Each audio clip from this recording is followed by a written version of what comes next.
O Brasil já há muitos anos vem praticando o que há de pior na literatura internacional no que toca à reforma da sua legislação eleitoral.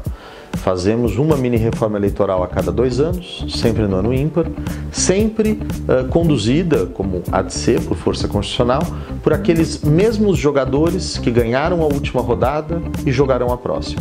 Portanto, o interesse maior dos parlamentares, quando efetuam qualquer alteração da legislação eleitoral, de um lado, é contemplar, ao menos simbolicamente ou formalmente, as pressões da opinião pública no que toca à mudança da legislação eleitoral, mas sem perder de vista em nenhum momento o seu próprio interesse que vai estar em jogo dali a um ano.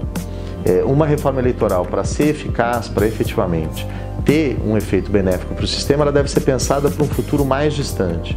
É preciso que aquele parlamentar, aquela parlamentar, ao pensar sobre uma reforma eleitoral, mire dali 10, 12, 15, 20 anos, quando é mais possível que aquela pessoa tire os seus interesses de jogo, imaginando, eu não vou mais estar aqui e, portanto, deixa eu pensar qual é o melhor sistema. Não é o que nós temos visto. Todas as mudanças recentes, elas caminham no sentido de reforçar a posição dos incumbentes, ou seja, daquelas pessoas que já têm a cadeira.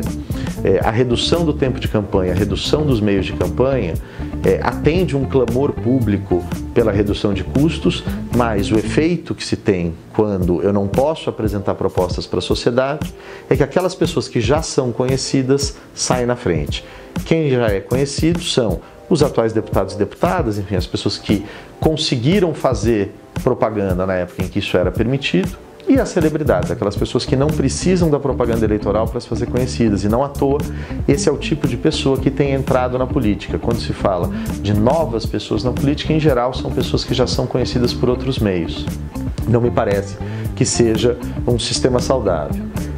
Essa mudança, essa forma de mudar as regras eleitorais se alia a uma justiça eleitoral que tem uma visão extremamente paternalista sobre o eleitor e que se vê como dona do processo eleitoral. Não consegue entender que o protagonista do processo eleitoral é o eleitor e não a justiça eleitoral, que ela teria ali uma função meramente de regulação de excessos. O que nós vemos é uma justiça eleitoral que tenta proteger o eleitor dos seus supostos erros, tenta evitar que o eleitor vote em quem ela não acha que pode ser votado, tenta evitar que o eleitor ouça e veja aquilo que a Justiça Eleitoral acha que o eleitor não tem capacidade de ver e ouvir. E isso, no meu modo de ver, contribui para manter o nosso país numa eterna adolescência democrática, sempre tutelada por uma figura paternal ou maternal da Justiça Eleitoral, que vai estar lá para nos proteger dos malvados políticos, só que ela não consegue fazer isso. A peneira da Justiça Eleitoral, ela tem buracos muito grandes e, portanto, as condutas ilegais passam por ela, chegam a esse eleitor e esse eleitor ele não conseguiu ainda constituir por si só a maturidade necessária para lidar com essas questões. Acho que enquanto a Justiça Eleitoral não devolver ao eleitor algumas missões que deveriam ser só dele, só dela, eleitora, nós não conseguiremos avançar propriamente nesse âmbito democrático. É preciso que a gente bata a cabeça ainda algumas vezes sozinho para que a gente não seja tão vulnerável a esse tipo de prática ilegal.